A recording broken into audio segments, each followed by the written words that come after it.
올 한해도 균형 잡힌 시각으로 경북 도정이 올바른 길로 갈 수 있도록 많은 일을 해주신 데 대해 감사드리며, 또 울진 산불 태풍 힘난으로 많은 피해를 입은 도민 여러분께 깊은 위로의 말씀을 드립니다.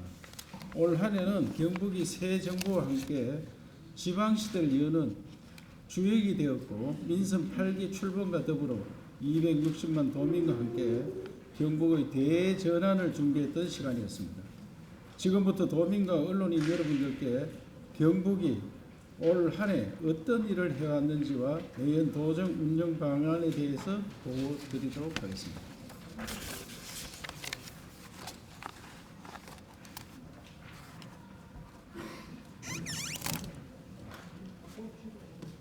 올해는 무엇보다 지방시대를 위한 발판을 마련했습니다.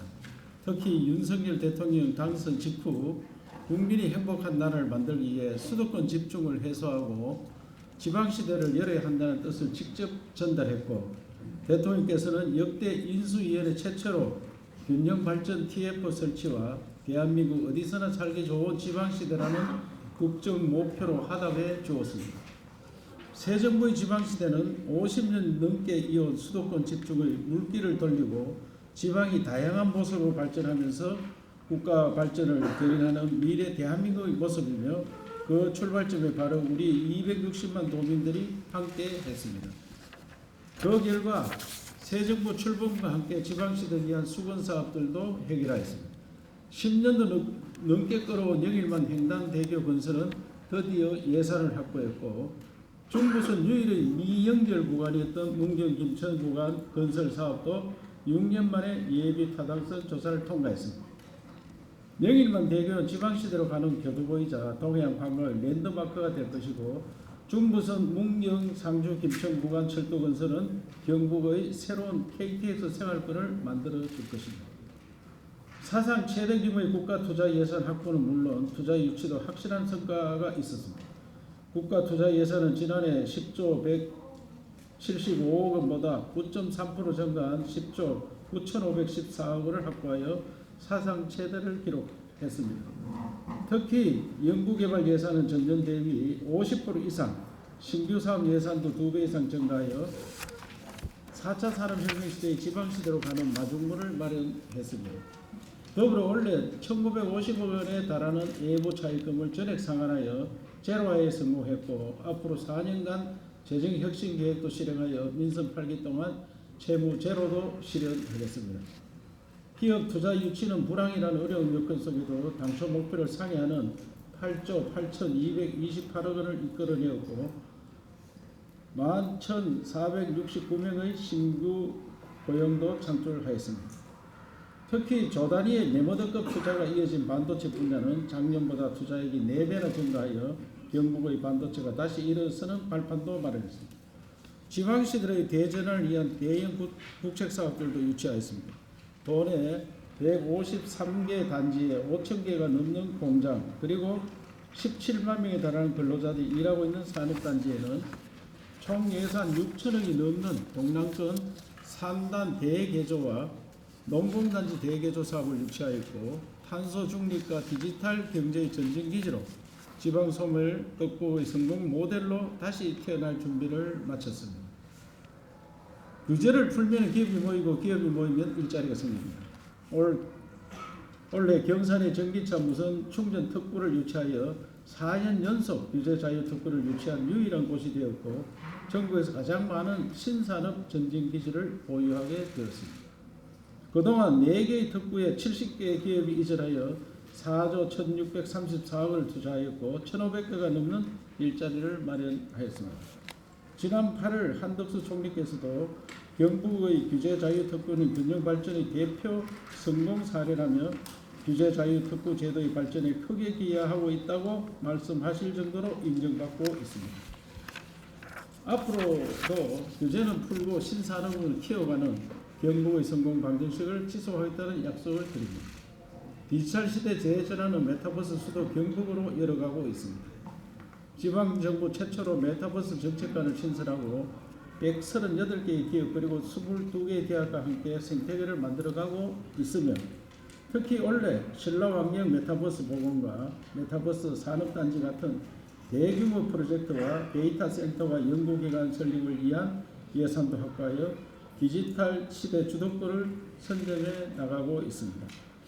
대학의 제도약을 위한 지역 혁신 플랫폼도 출범하였습니다. 지난 2년간 대학이 살아야 지방이 산다는 심정으로 연구 중심 도정을 포함한 대학 살리기에 매진한 결과 드디어 대구 경북 지역 혁신 플랫폼을 출범시켰고 지역의 23개 대학과 20개의 기업이 공동으로 매년 1140명을 선발하여 교육시키고자 일자리를 제공하며 지역 정착을 돕고 있습니다.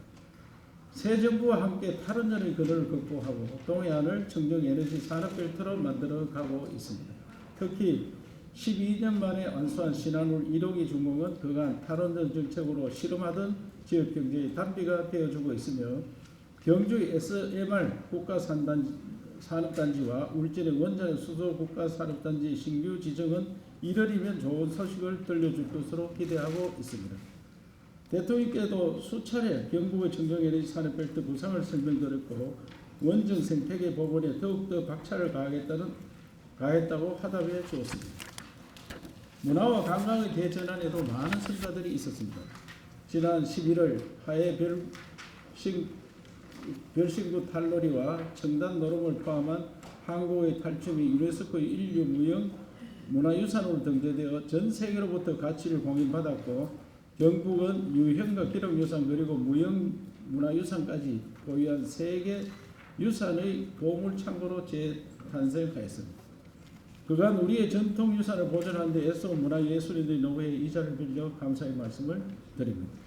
2025년 에이펙 정상회의 유치에 도전하고 있는 경주는 국제회의 복합지구로 지정되어 보문단지 일원의 용적률과 영업제한 완화 등 규제 완화와 마이스 산업 진흥을 위한 국비 지원을 받게 되었다는 소식도 전해드립니다. 마지막으로 공부하는 공직사회를 위한 노력도 지속했습니다. 송나라 때의 문인 구양수는 다문, 다독, 다상량이만이 실력을 기르는 길이라고 했습니다. 특히 많이 듣고 생각하는 공직사회를 만들기 위해 2018년 겨울부터 시작했던 학원특강이 오늘로서 200회를 넘겼습니다. 직원들은 공직에서 일의 본질을 이해하고 생각하는 힘이 생겼으며 새벽에 도청을 찾아주신 204명의 선생님들은 인문 철학에서 문화예술 그리고 4차 산업혁명까지 공직사회에 다채로운 색깔을 더해 주었습니다. 많이 읽는 문화를 위해서 도청 도서관도 개관했습니다. 개관해내고 재탄생시켰습니다. 실제로 이 도서관은 우리 복지관에 문정각으로 존재를 하고 있었습니다. 그런데 모두들 잘 모르고 있는 것을 이곳으로 옮겼습니다. 이것은 원래 당직실이었습니다. 당직을 폐지하라고 2년간 줄기차게 이야기했는데 공직사회가 당직 폐지하는 게 매우 힘들었습니다. 그래서 경상북도 도청이 당직을 안 한다니까 다른 시도에서 당직 안 해도 되나 이렇게 이야기를 하고 있습니다. 당직실이 이런 도서관으로 바뀌었다는 보고를 드립니다. 다음으로 2023년 도정 운영 방향에 대해서 설명드리겠습니다. 23년은 경북의 힘으로 새로운 대한민국을 만드는 은년이 될 것입니다. 새로운 대한민국은 보통의 행복이 일상이 되는 국민 행복 시대와 국제 무대에서 존경받는 만드는 것이며 그 출발점은 바로 지방시대이고 경북이 주도하는 시대입니다. 우리는 경제 발전과 민주주의를 동시에 이룩한 자랑스러운 역사를 가진 민족으로 원조를 받다가 원조를 주는 유일한 나라로 개발도상국들에게 희망의 등불이 되고 있지만 50년 넘게 이어온 수도권 집중의 물길은 우리 청년들을 경쟁의 소용돌이로 내몰았고 국민들이 행복하지 않은 대한민국을 만들었습니다. 지방에서도 일하고 배울 기회가 넘쳐나고 특색 있는 문화와 가치가 꽃을 피우며 다시 지방으로 사람들이 모이드는 시대가 와야 국민 행복 시대를 열 수 있고 다양한 민족과 문화가 공존하는 공동체를 만들고 우리가 가진 성공의 경험과 고유의 가치들을 국제사회와 공유하며 보편적인 가치로 만들어갈 때 비로소 존경받는 나라가 될 것입니다. 23년 경북도정은 대한민국 성공의 역사를 이어가고 세계로부터 존경받는 나라로 만들기 위해 혁명적인 지방시대를 열고 청년들이 어디에 살더라도 성공할 수 있는 기회를 갖는 공정과 행복이 넘치는 나라를 만드는 일을 시작하고자 합니다. 우선 지방시대 일자리 혁명으로 청년들의 희망을 찾아주겠습니다. 대한민국의 성공의 역사는 농업과 농촌의 희생이 있어 가능했습니다. 그 희생이 헛되지 않도록 농업 대전환을 통해 네덜란드 같은 선진국처럼 농업을 반도체에 버금가는 먹거리 산업으로, 농촌은 청년이 돌아오는 희망의 타운으로 만들어 갈 것입니다. 특히 스마트팜 혁신밸리가 있는 상주를 연구개발과 인력 양성 그리고 벤처 창업의 거점으로 육성하는 데 집중 투자하여 국가 농업 테크노폴리스로 재탄생시키고, 현재 문경과 예천에서 시범사업을 추진 중인 디지털 혁신 농업 타운을 더 전역으로 확산하여 주주로 청년 농부를 전문 경영인으로 키우는 제2의 새마을운동으로 만들겠습니다. 새 정부의 국가 전략 산업 벨트를 경북으로 확장해 청년들이 지방시대 일자리도 만들겠습니다.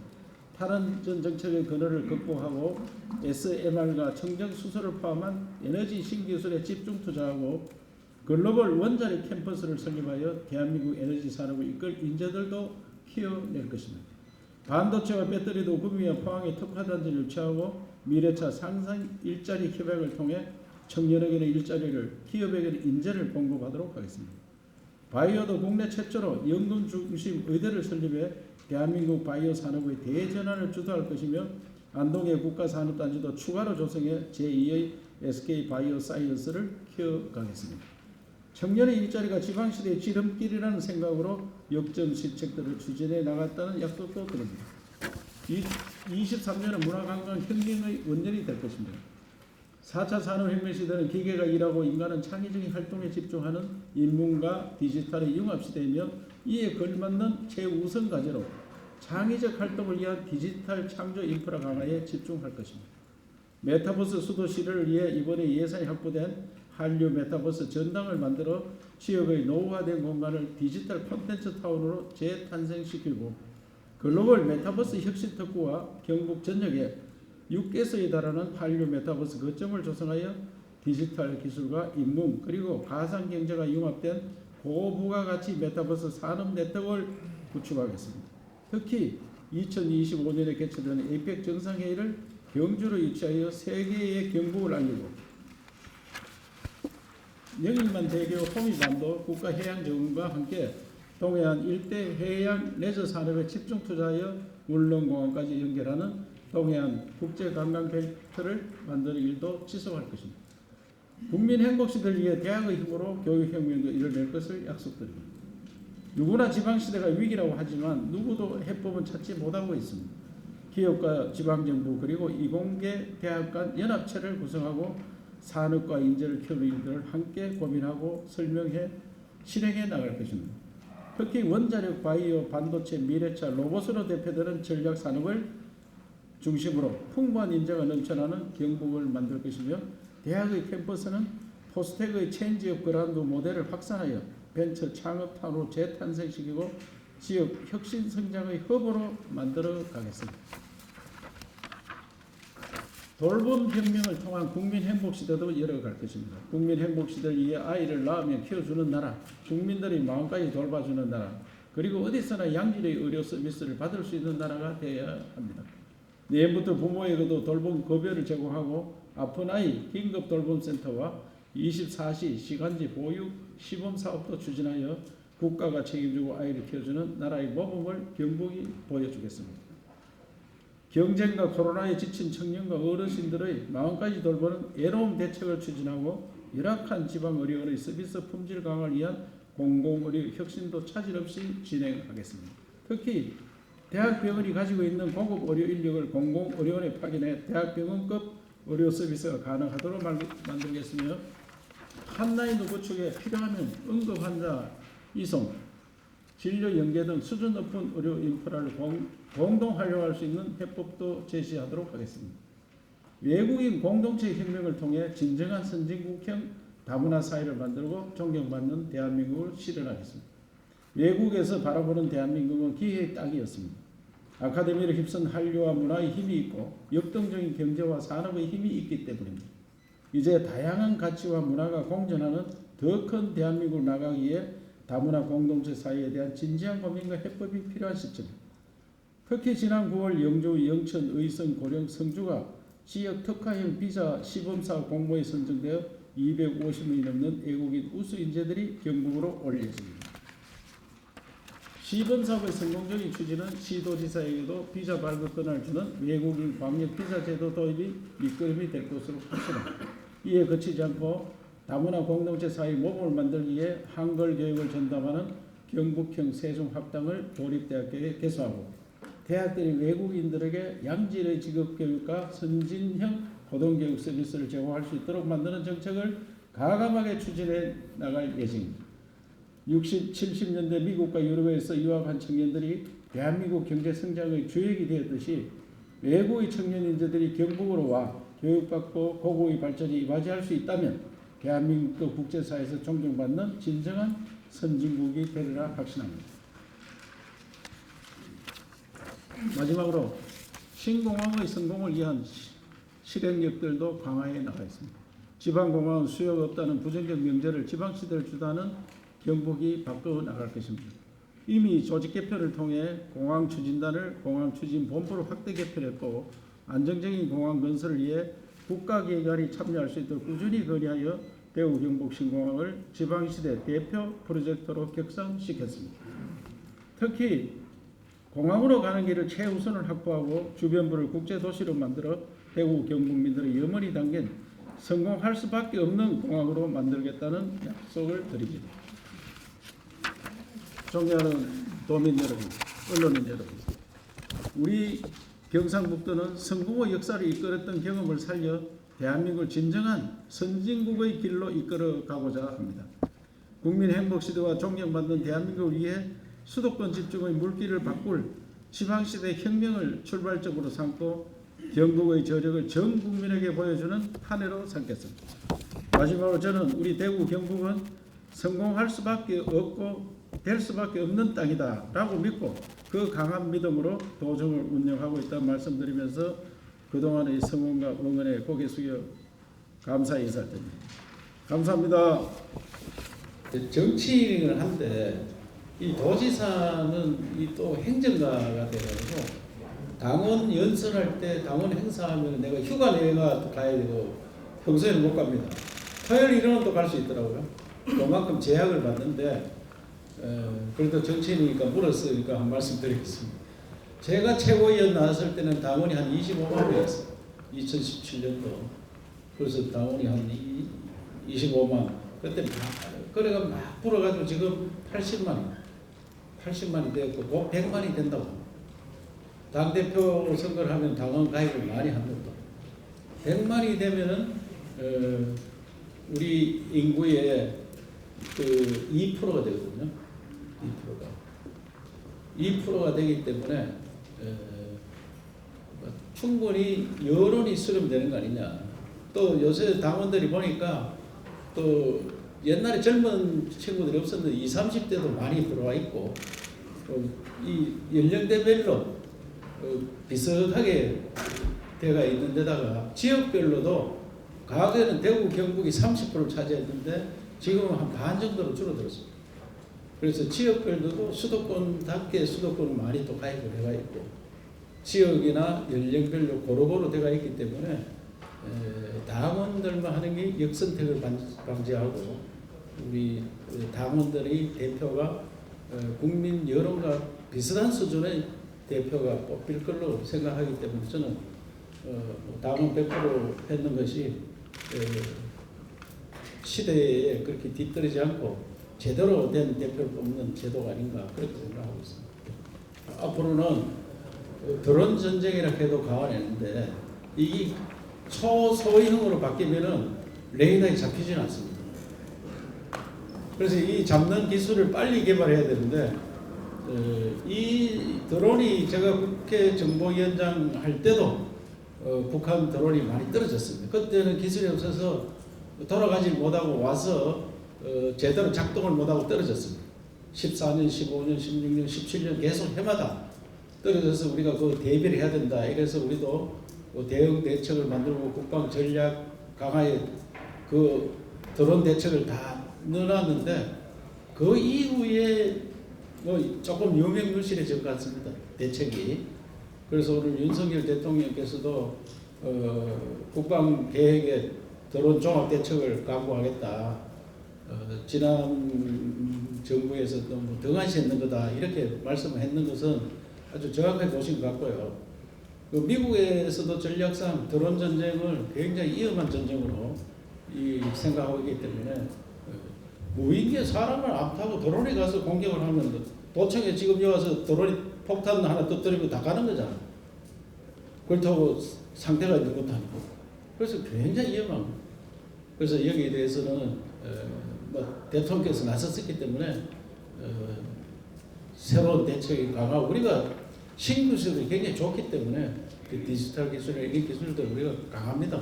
그렇기 때문에 빠르게 복구를 하리라 생각하고 빠르게 복구를 해야 됩니다. 해서 오히려 북한을 압도하고 북한에서 오는 무인기는 다 우리가 처치하고 우리가 공격하는 무인기를 북한에서 감지를 못하도록 하는 그런 계획이 있었습니다 원래.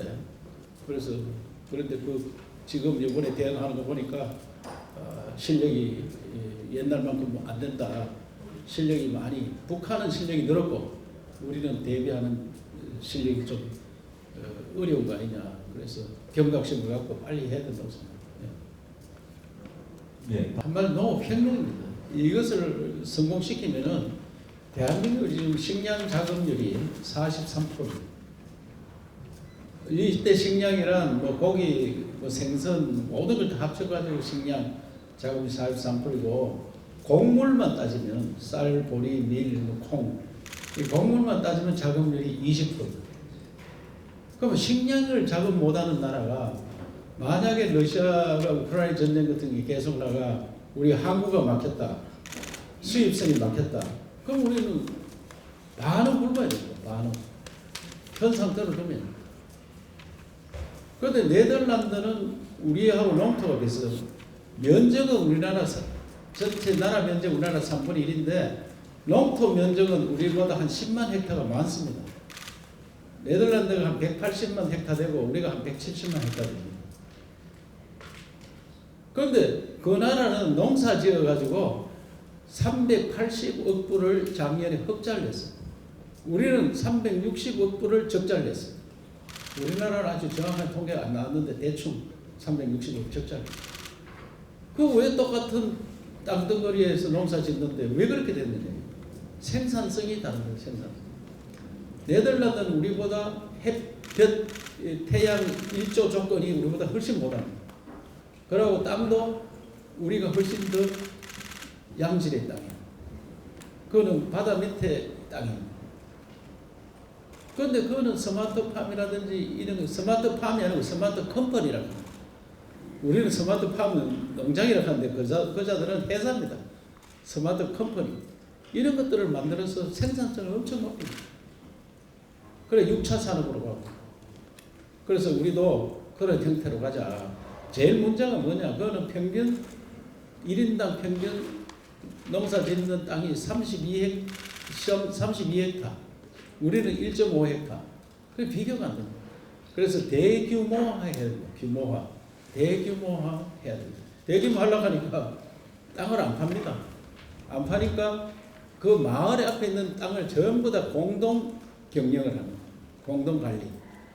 그러면 지주가 농업법인을 만들어서 주주로 만들어요. 주주.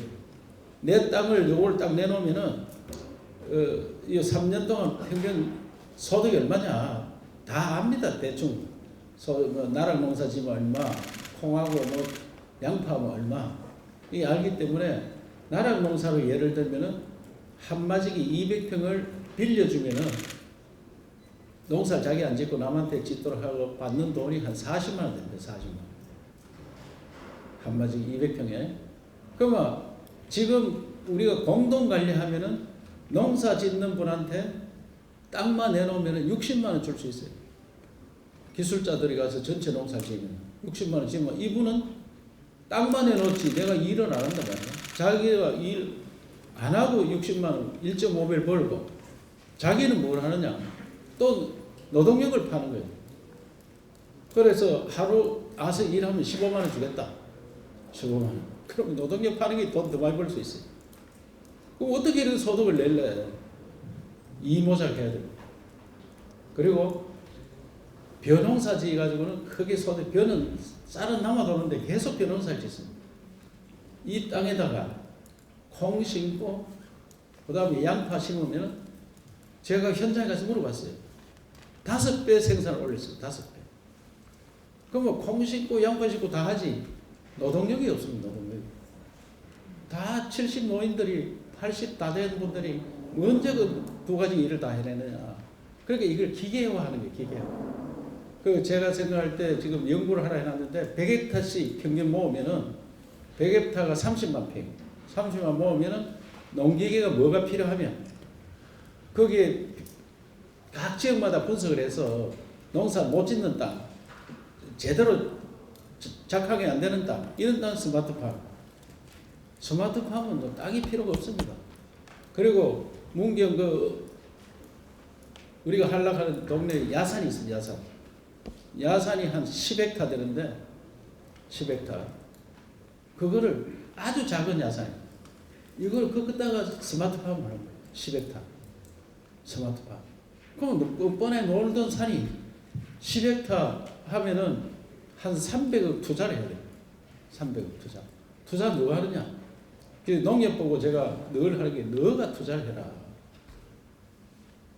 농민들이 어떻게 투자를 하래? 300억. 그 스마트팜을 확실히 10헥타 만들려고 하면 한 300억 들어야 돼요. 그것을 농협에서 투자를 해서 10년 안에 다 가가고 다 갚고 이게 일하는 사람들 월급 형태로 주는 거예요. 네덜란드 그래 합니다. 라보 은행이라고 만들어가지고 내가 이거 투자를 하고 싶다 하면 자기들이 직접 돈을 주고 10년 동안 계산해가 네 월급 얼마. 근데 젊은 청년이 거기에서 월급을 한 달에 한 300만, 400만 원 받더라고요. 그 우리 500만 원 줄게 우리가 한테 가자 하니까 이거 10년 있으면 내 거 되는데 월급은 받고 한 10년쯤 자기 거 되는 거예요. 그래가 청년들 여기 와서 많이 고용하고 그리고 또 우리 농업 대전환 위원장을 그 병아리 키우는 하림 그 회장을 우리가 공동 위원장 모셨어요. 병아리 키우면 35일 만에 한 200만 원씩 버는 거예요.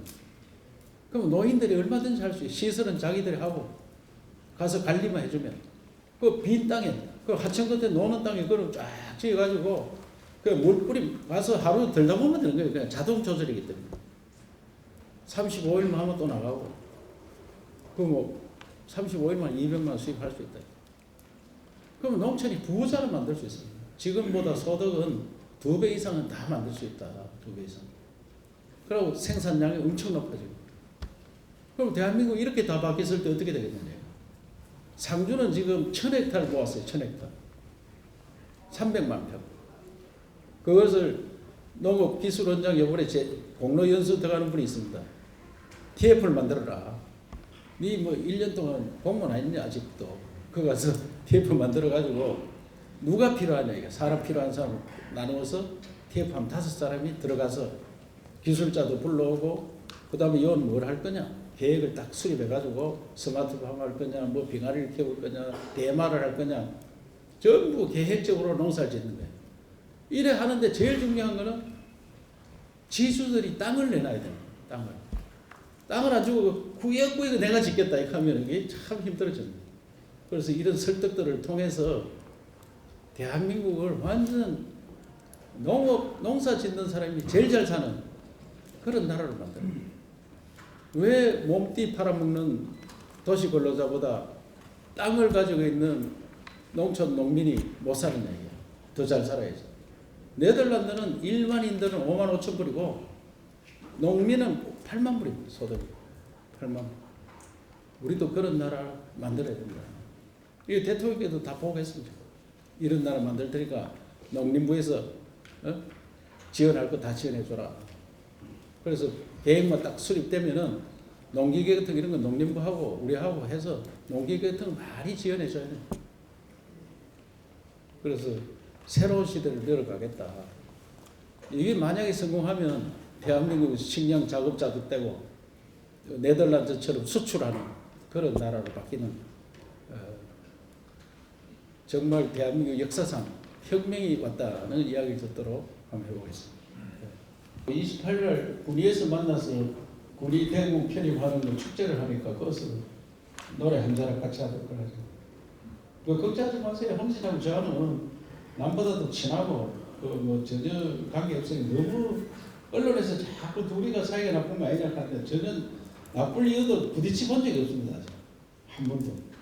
국정감사 했을 때 묻는데 제가 대꾸를 하지 마라 이렇게 부딪혀 본 적도 없고 부딪힐 만한 일도 없었고 대경연구원 분리하는데도 야, 네 마음대로 해라 그래가지고 대구연구원과 경북연구원을 분리를 해가 1월 1일부터 발족하는데 그 뭐 전혀 그 못하겠다 뭐 이런 것도 없고 하니까 부딪힐 일 없다는 말씀 우선 드리고 전기요금 차등제 국회 가서 토론을 했습니다. 근데 우리는 막 우리 생산하는데 왜 우리는 똑같이 쓰느냐 이래 하는데 그 전문가들이 와서 묻는데 그 뭐 송전하고 배전이 있는데 송전은 그 우리가 원자력 발전소를 우리가 예를 들면은 원자력 발전 만드는 데는 그 한 기 만드는 한 5조 이상 들잖아요. 한데 송전과 서울까지 가는데 그 계산하니까 그렇게 많이 안 나온다 이 말입니다. 그 배전 있잖아요. 송전 변전소에서 집으로 보내는 거. 배전. 오히려 너들이 그 손에 안 겠냐. 왜 띄엄띄엄 집이 있으니까. 그래서 그것 때문에 지금 계산 방법이 달라가지고 다투고 있습니다. 지금 다투고 있어서 이번에 결론이 안 나가지고 제가 보고를 못 드리고 그거는 좀 더 연구가 돼야 되고 차라리 제가 이번에 그 신한울 일기를 하면서 신한울 3, 4호기는 국가 전력망에 연결하지 않고 우리 민간이 지어서 우리가 그냥 쓰겠다. 그게 무슨 말이죠? 그럼 수소 같은 게 전기가 많이 드는데 개인이 원자력 발전소를 지어서 국가 배전망하고 상관없이 그냥 쓰면은 원가가 한 40원 칩니다. 40원. 지금 원자를 국가 배전망에 연결하면 한전에서 60원 받거든요. 60원 받는데 그보다 싸게 할 수 있어요. 송전망이 필요가 없으니까 이거는. 송전할 필요가 없고 우리 울진에서 만들어서 그 자리 국가 산단에 수소 발전 만드는데 공급을 해줍니다. 그런 것들을 검토를 해보는 게 오히려 지역 발전에 큰 도움이 안 되겠느냐 하고 차등 요금제도 계속 연구를 하고 있다는 말씀을 드리는데 다툼이 심하다. 그래서 지금 국회에 가서 제가 막 깜찍했습니다. 야 인마, KTX도 나라에서 다 만들었잖아. KTX. 왜 서울 출발하면 대전과 대구와 부산이 요금이 다르냐. 이거 똑같이 받지. 그거하고 똑같은 거 아니냐. 다 나라에서 만들지. 그래도 가는 길에 따라서 돈 더 받는 거 아니냐. 이것도 그래 하라 하니까 거기에 막 수도권 논리가 많이 있습니다. 그래서 법으로 들어가면은 만들기가 굉장히 쉽지 않아 가지고 지금 투쟁 중에 있다는 말씀을 드리겠습니다. 예. 지방 그 협의체, 그리고 시도지사 협의체, 시장 군수 구청장 협의체, 또 의회 협의체, 시군구 의회 협의체, 네 협의체와 그 간부들이 대통령과 만찬을 했습니다. 그래서 이태원 사고가 지방자치경찰 문제 아니냐. 자치경찰 업무다 그거는. 그 진작 넘겨줬으면 이상민 장관 옆에 있었어요. 이상민한테 책임져라 이야기하는 게 아니고 오세훈 시장한테 책임져라 해야 되는데 왜 끄안고 앉았다고 그런 일이 벌어졌냐. 알았다. 다 넘겨주겠다 이제. 그리고 소방도 국가직으로 해놓고 왜 돈 자꾸 우리한테 내라고 하느냐. 인사는 사실상 우리가 한다 하는데 본부장도 너가 다 임명하고 인사는 뭐 제가 사인을 하긴 합니다만은 다른 시도 대부분이 소방본부장도 맡겨놓는다. 저도 그냥 맡겨놓습니다. 너가 알아서 해라. 그 대신에 이거를 보고 경력이나 이런 걸 보고 내가 틀리면 하는데 이번에는 소방을 이상민 장관이 시도에서 직접 인사를 하는 게 좋겠다. 국가직으로 들어가 있어도. 그래서 인사과에 소방팀을 하나 만들어서 좀 더 자세히 들여다봐야 되겠다는 생각을 갖고 있습니다. 어제 그 중에 우리 상주가 인구가 2년 연속 10만 밑으로 떨어져서 부의사관에서 서기관으로 떨어졌습니다. 부단체장이, 부시장이. 그래서 내가 이게 말이 되느냐. 인구 기준으로만 하니까 이런 일이 벌어지는데 상주가 땅이 서울의 2배 반이고 땅이 소대지가 그 사람 식구보다 더 많고 산이 있고 강이 있고 홍수 피해 관리할 게 얼마나 많은데 인구만 따지가 그렇게 하면 어떻게 하느냐. 그 시민들의 실망감이 얼마나 크겠느냐. 강력히 내가 하기로 했습니다. 그 시행령 그걸 왜 그 따로 만들어가지고 그래가지고 어제 합의한 거는 군수고 부군수고 부시장 50만 미만은 모두가 부의사관을 하는 걸로 93개 기관이 서기관이 되어 있더라고요. 그거를 전부 부의사관으로 올리는데 하루아침에 다 올리기는 어려우니까 차츰차츰 바꿔나가겠다. 그래서 무슨 상주 같은 떨어졌는 것들 하다가 떨어졌는 원래 7군데 떨어졌어요. 전국에. 이거 바로 바꾸고 또 시단이 먼저 바꾸고 또 군단이 4만이짜리 인구 그런 데부터 차츰차츰 이제 그 인사 그걸 해야 되게 인사를 서로 간에 융통성이 있어야 되기 때문에 어쨌든 93개 시군구 중에 부의사관이 아닌 서기관이 들어가 있는 것은 다 부의사관을 올리는 거로 합의를 하고 그 시행에 고치도록 그렇게 했다는 말씀을 드리고 그리고 여러 가지 지금 요청을 지방행정기관, 특별행정기관 지방에 와 있는 그 환경청, 노동청 뭐 이런 것들 있잖아요. 중소기업청 이런 것들 다 우리한테 넘겨줘야지 왜 끄안고 왔었느냐. 그것은 다음 중앙지방협력회의 때 의논을 하기로 했습니다. 그래서 어제 일단은 부단체장들 서기관급은 다 부의사관급으로 올리는 것을 합의를 했다는 말씀을 드리고 곧 우리도 우리 지역에 관계된 것들도 1월 중에 새로 시작될 거다. 1월 아니면 2월 될 거면 시행령 고치는데 또 국민회의도 해야 되고 뭐 여러 가지 있으니까 그래 하더라고요. 하여튼 대통령께서는 지방에서 할 수 있는 건 다 하는 게 맞다. 지방에서 할 수 있는 건 다 하는 게 맞다. 그래서 강력한 지방시대 의지를 갖고 계시고 지방으로 다 넘겨줘라. 어제 특별히 또 우동기 지방균형발전위원장이 참석해서 공공기관 이전을 조속히 하도록 하겠다.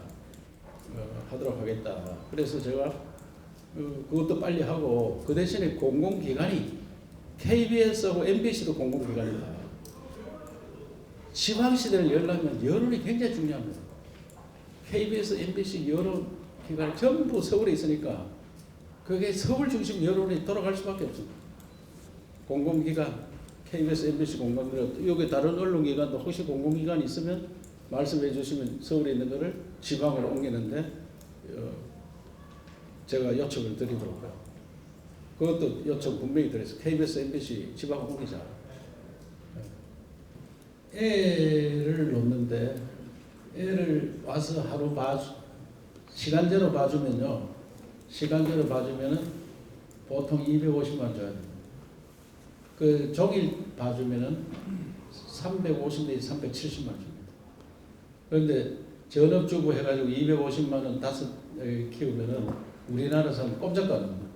그 정도 가지고는 꼼짝도 안 하고 저는 돈으로 물론 돈 지원해주면 도움이 되지만 돈으로 애기 놓는다 하는 게 굉장히 어렵고 사회 문화를 완전히 바꿔야 됩니다. 사회 문화를 일찍 돈벌이를 하셔야 돼요. 우리는 너무 늦습니다. 지금. 대학원까지 나가 공무원 들어오는데 보면 30살 넘었어요.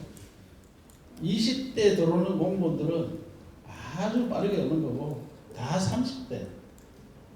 그리고 30 초반 들어가지고 2, 3년 뭐 준비하고 뭐 이하다 보면은 40살 누군지 돼버리고 결혼할 생각도 못하고 너무 치열하게 경쟁하고 삶이 너무 핍박합니다.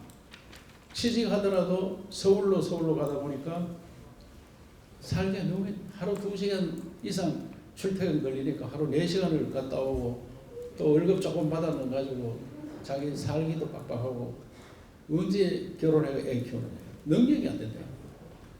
이런 나라 안 바꾸면 안 됩니다. 그래서 저는 외국의 선진국들은 70%가 대학을 안 갑니다. 네덜란드 대학 나왔다 해가 얼마 전에는 1년짜리 나왔습니다. 대학 안 갑니다. 고등학교 졸업하고 바로 취직합니다. 그것도 자기가 좋아하는 직업을 취미생활 하다가 그게 직업이 된 거예요. 우리도 그런 문화를 바꿔야 되지. 그래서 일찍 생활하다 보면 일찍 결혼하고, 그러면 애기 놓으면 나라에서 이 양육을, 보육을 지원해 주는 게 굉장히 중요해요. 돈 주기보다. 애기 놓으면은 집에서 키울 때 한 2달간은 지원해 주고, 사람이 가서 우리나라도 지원해 줍니다. 안동여기도 다 집에 와서 지원해 줍니다. 한 2달간은. 그리고 그 2달 넘으면은 이 보육을 할 수 있는, 그 한 사람이 한 2사람 볼 수 있는, 그래서 부모가 데려다 가는 게 아니고 그 와서 애를 받아가서 봐주고 하루 종일 봐주고 데려다 주는 이런 제도를 바꿔야 된다고 생각해요. 돈을 주는 것도 좋지만 돈보다는, 그래서 할머니가 보든 누가 보든 지원해 주는 그런 식으로 우리 아도 둘째 나와가지고 키우는 거 보니까 매우 힘들어 하더라고요. 옛날 우리 때 크는 거는 안 죽어서 살았는 거고, 우리는. 그래, 던져 놓으면 안 죽어서 살았고, 덜에 갈 때 발 묶어놓고 그냥 갔다 오고, 그래도 살아남아가 오늘 일까지 다 있었는데, 그런 세상은 이제 없으니까, 이제는 선진국이잖아요. 선진국 다운 제도를 만들어요. 그래서 우리 완전 돌봄 제도, 이런 것들을 하면서 지원해주고. 저는 소방서마다 이런 거 만들었습니다. 갑자기 직장에 다니는 부모가 야근을 해야 된다. 그러면 애는 어디 학원이 있다. 데리러 가야 돼. 못 가잖아요. 그러면은 119에 전화하면은 딱 데려들어가가지고 소방서에 데려다 놔요. 어린이 센터를 다 만들어놨어요. 소방서마다. 그거 가서 봐주는 거예요. 그거 누가 봐느냐. 우리 의소대에서 나와서 당번으로 돌아가면서 애를 봐주고, 전문가도 와서 봐주고. 그거 내가 영양 이런 데 가보니까 너무 좋아하는 거예요. 119 전화하면 애 달다 보는 거예요. 그래서 내가 119를 가장 믿고 있다, 사람들이. 119 전화해가 애 들고 갔는데 그 뭐 유기를 당하겠습니까? 그래서 국가에서 애를 길어주는 이런 제도로 가야 된다. 그런 생각을 해요. 저는 공무원이 우리 자원에 안에 있는 이 공무원, 정년이 보장된 공무원들이잖아요. 그래서 이 플러스해서 경북연구원에 지금 제가 요청해 놨는 것은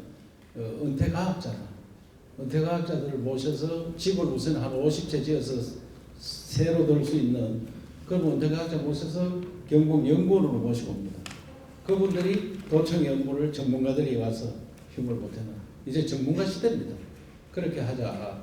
그 은퇴과학자가 아니고 진짜 돈 많이 주는 과학자들은 여기까지 모시기 어려우니까 오히려 교수나 연구원에 있던 분들이 나오면은 자기가 제자들도 있고 아이디어가 많이 있을 거다. 그래서 그런 하고, 유철균 원장님은 좀 탁월한 능력가라 생각합니다.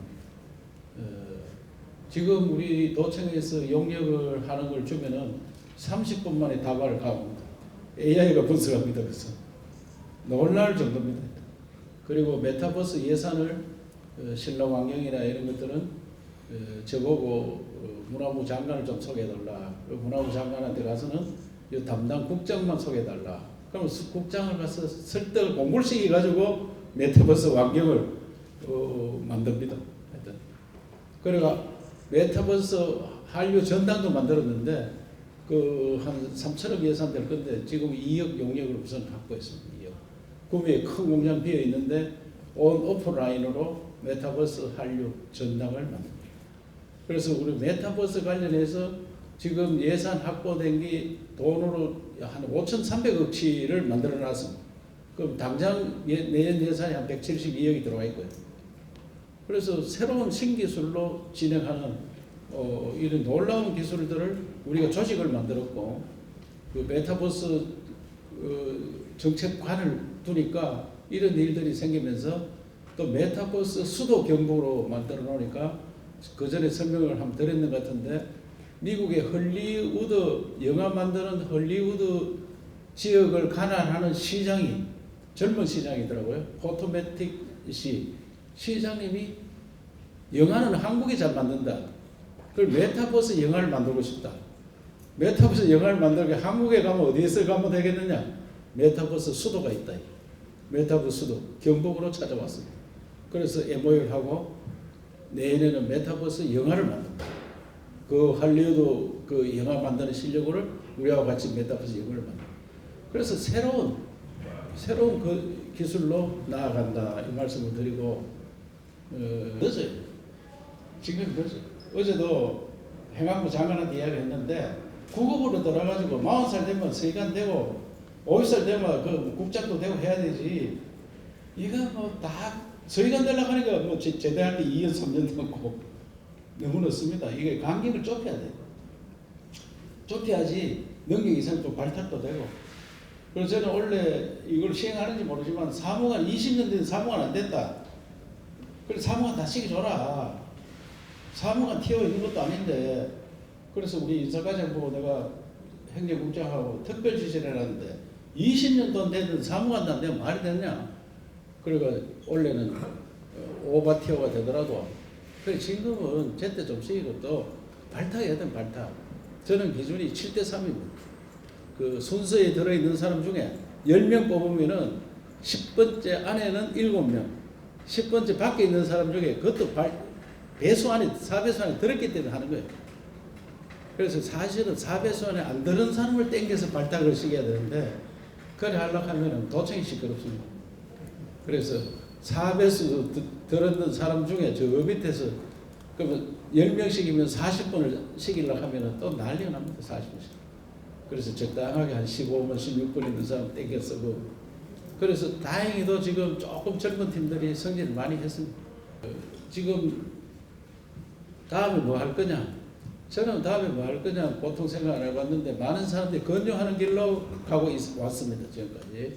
학교 선생님 하다 보니까 옆에서 계속 선생하면 안 된다 해가 어디 가느냐. 서울신문 들고 와가 여기에 원서 내봐라 하더라고. 그 옆에 있는 선생님이. 그거 뭐 자기도 모르고 나도 모르고 그 원서냈어요. 원서를 가서 원서내가 가보니까 여기 어딘지 아느냐 하는데 보니까 대학생들은 알고 나같이 그냥 왔는 사람은 잘 모르고 왔더라고. 뭐 특정직 7급 무슨 이래 써놓으니까. 그래서 가가 그거 안기부였고 또 안기부 열심히 일을 하고 있으니까 그 술을 많이 쳤는데 이 의건 도지사로 바꿔주더라고요. 부지사 그 먹고 하고 있으니까 부지사 간다고 이야기를 해요. 부지사 구하는 중입니까? 그러니까 그래 나보고 부지사 올 생각 있느냐? 뭐 불러만 주면 가야죠. 그런데 이 집에 가가지고 우리 가족한테 6개월 남은 부지사 오락하는데 어쩌면 좋겠느냐 하니까 대뜸 하는 이야기가 가셔야 돼요. 왜 6개월 후에 어떻게 하나 하니까 뭘 해도 할 거다. 그 대신에 여기 있으면 죽겠다. 하도 그 술도 많이 먹고 돌아다니니까. 그래가 안 죽으려고 왔는데 여기 와서 보니까 또 부지사 하는데도 매일 술 먹고 다니까 우리 가족이 그것을 이제 뭐라고 진단을 했느냐 하면은 당신은 직업이 병이 아니고 당신 자체가 병이다. 그게 진단이 났습니다. 내 자체가 병이다. 그래서 부지사 한참 하다가 또 보니까 또 옆에 있는 사람들이 국회 나가자 하더라고요. 아무 생각 없이 2달 놔두고 나가가지고 뚝 떨어지고 경선도 안 해보고 떨어졌어요. 그러니까 뭐 며칠 안 남았는데도 김천으로 가라 하더라고요. 가니까 뭐 8대1로 안 된다 하더라고요. 안 된다 하는데 옛날에 폭탄주 많이 먹은 사람 다 와서 도와주고 그래가지고 기적이라 이래가 당선됐고 그리고 또 하다 보니까 도시사 뭐 자꾸 하락해가지고 그래 하고 있는데 지금도 누구가 뭐 그새도 와서 너 같은 놈이 있나 뭐 하고 하는 사람이 있는데 또 한쪽 귀를 듣고 한쪽 귀를 흘리고 하고 있습니다. 그래서 사람은 실력도 닦는 게 중요하지만 운이 또 중요합니다. 그래서 운이 어디까지 가느냐, 그거는 사람의 능력을 알 수가 없습니다. 운에 맡기는 수밖에, 하늘에 맡기는 수밖에 없다, 그런 생각합니다. 그때 2년 전에 재정 탈락하니까 그 도시가 굉장히 어려워지잖아요. 어려워져서 일단 학교를 살려놔야 된다, 학생들 뽑는 데 지장이 있다, 이래서 제도를 했었는데 해도 계속 살아나지 못하고 있어요. 학교가 더 이상 그 힘드는 학교를 계속 힘들고 살기가 어렵더라. 그래서 이제 우리나라도 선진국형으로 가야 된다. 한 70%는 고등학교 졸업하고 취직하는 그런 나라 문화를 만들어야지 계속 대학만 가가지고 대학원까지 가고 하는 나라는 어렵겠다 하는 생각을 갖고 살릴 수 있으면 얼마나 좋았겠습니까. 그 사는 게 앞으로 불 보듯이 뻔합니다. 몇 년 내에 다 무너져. 몇 년 내에. 그래서 그런 거는 이제 더 힘드는 일이 되었구나 하는 생각이 들고, 학생이 매년 10만 명씩 줄어듭니다. 자원이 줄어드는 걸 방법이 없다 이거는. 그래서 지역을 도울 수 있는 학생들, 그 학생들을 지원해서 지역에서 살 수 있도록, 정주할 수 있도록 만들어주는 그런 제도로 가고, 고등학교 졸업해서 취직해가지고 하는 사람들은 생활비 같은 지원해주고, 그래서 형태를 좀 바꿨다는 말씀을 드리고, 또 학교가 너무 어렵기 때문에 우리가 외국에 나가 학생들을 우리가 직접 지방정부 차원에서 모시고 와서 그 학생들을 우리 가능한 대학에 넣어주겠다. 또 이공계 대학만 하는 건 아니고 우리 대학에 완전 혁신을 가져오도록 제가 대통령께 또 이번에 교육부 장관 청문회 하기 전에 내가 찾아가서 대학을 우리한테 맡겨라. 그래서 장관께서 그 대학을 지방에 넘겨주겠다. 지방정부에 넘겨준다. 그래서 경북이 모범으로 할 겁니다. 이번에 곧 이제 발표가 될 건데 경북에서 선도적으로 해보자. 그래서 우리가 한 4개 대학을 했어요. 4개. 그거는 이공계만 있는 거 아니고 인문대학도 있습니다. 인문대학도 해서 취업과 기업과 그 우리 지방 정부가 같이 가는. 그래서 그 모델을 지금은 발표할 수가 없는데 곧 발표를 할 시간, 1월 말쯤 되면 발표가 될 겁니다. 발표해서 지역 대학을 살리는 그런 일들을, 그리고 대학을 우리가 지방 정부가 관리하는 그런 체제로, 원래는 제가 볼 때 한 몇천억 우리가 받아올 겁니다. 받아오고 내년 되면 몇 조 단위로 받아와서 지방 대학을 살리는 그런 작업을 할 거라는 말씀을 드리고, 왔을 때 4,000명인데 지금은 5,600명 됐습니다. 6,000명까지 풀티어입니다. 그걸 채울 거고, 그 다음에 헬기가 대형 헬기가 필요하더라. 그래서 대형 헬기 우리가 한 대 구입하고 산림척걸 한 대 여기 울진에다가 상주시키고, 그리고 우리 특수 진압단을 만들었습니다. 밤에 불 끄기 굉장히 어렵습니다. 그래서 우리 도청에서 한 60명 뽑아가지고 우리 직원들을 밤에도 불 끌 수 있는 특수 진압단을 만들었다고 말씀을 드리고, 어쨌든 소방은 산불은 예방이 최고입니다. 예방을 해야 되기 때문에 우리 소방본부장 저 계시는데 겨울 되면은 소방차 맹맹하고 돌려라. 그래야 사람들이 이거 불 조심해야 되구나. 그 잊고 사는 사람들을 계속 소방차 돌려라. 기름값 좀 아끼지 말고. 그래 예방하고 그 산불 감시원들 철저히 일하도록 만들고, 예방이 최고지. 불 나고 난 다음에 진압은 그 다음 문제이기 때문에, 장비는 뭐 좋은 장비들 개발 많이 되고 있기 때문에 장비가 개발되는 대로 속속도 우리가 먼저 구입하도록 그래 가겠습니다. 행정학회 회장님이 하공을 했는데 하공에서 봉화 강부 그 이야기를 하더라고요. 그래서 산자부 소관인데 산자부에서는 원래 이 사고가 나면은 방산주가 다 대응을 해야 된다. 그래서 자기들은 할 게 별로 없다 이렇게 답변했다. 그래서 공무원은 하나도 틀린 얘기가 아니다. 법에 나와 있는 대로 이야기했다. 그런데 도지사는 가서 그 사람들의 그 가족들의 이야기를 철저히 듣고, 그 분들이 그렇게 울부짖으면서 자기 아버지가 자기 남편이 그 속에 갇혀 있으니까 얼마나 고민하겠습니까? 그래서 그분들은 왜 시축이가 2대 뼈 없는 10대 이상 돼야지. 또 그 일하는 간부들이 지쳐있다. 이게. 먹는 거, 또 인건비 더 줘야지. 이거 아주 누구나 생각하면 할 수 있는 이야기들. 그래서 제가 그리고 자기들하고 소통이 안 될까 설명을 안 해준다.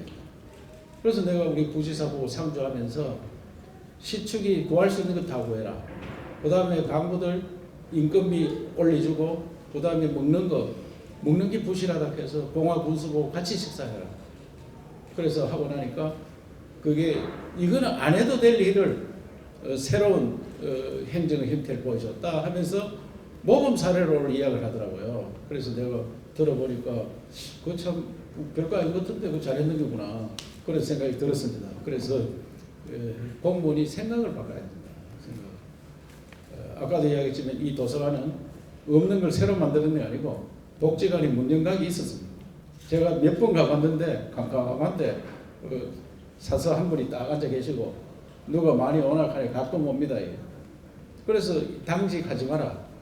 당직 그만두면은요 하루에 6만 원씩 주는데 5사람은 하루 30만 원씩입니다. 30만. 또 주말에는 낮교도 밤교도 따로 있습니다. 그리고 토요일 일요일째 낮교도 밤교도 하죠. 그리고 이튿날 또 쉬죠. 이튿날 설마 그분들이 일 안 하고 쉬어야 되게 임금비가 얼마입니까? 그걸 따지면 그 돈이 엄청난 거예요. 그것도. 그 돈을 아끼고 이 당직실을 이렇게 만들어놓으면 제가 도청 직원들이 책은 안 보더라도 한번 빼는 봐라. 제목 읽어봐라. 누가 썼는지. 제가 오늘 제목 2개 봤어요. CEO가 된 청소부. 그 다음에 하웨이, 중국 하웨이 그 기적. 제목만 보는 거예요. 제목 보고 서문 보고 중간에 읽어보면 하웨이가 이래가 성공했구나. 그게 또 마음에 들면 또 한 번 더 보고. 책을 처음부터 끝까지 정독하면 집어서 못합니다. 대충 서문 보고 저 말미에 보고 누가 평가해놨는데 평가 보고 나면은 책 오늘 몇 권 읽었다. 한 달에 한 50권 내가 제목 보고 읽고 누가 그 책 봤니? 이거 아까 이거 저 한번 보십시오. 네 그 책 봤니? 내가 그 간부회의 할 때 앞으로 인사는 밥 먹었으면 인사는 없고 야 너 그 책 봤느냐? 이게 인사다. 앞으로 그 책 종문하고 그 책 봤느냐 인사인데 여기다가 네 그 책 봤니? 이래서 놨더라. 이거는 막 경상도 말이 아니잖아. 그래서 내가 점을 빼가지고 갖다 넣었어요. 너 그 책 봤나? 이렇게 점 2개 갖다 넣었다. 그래서 내가 점을 뺐어. 알았죠? 점 뺐니? 이거 저거 갖다 넣으려고.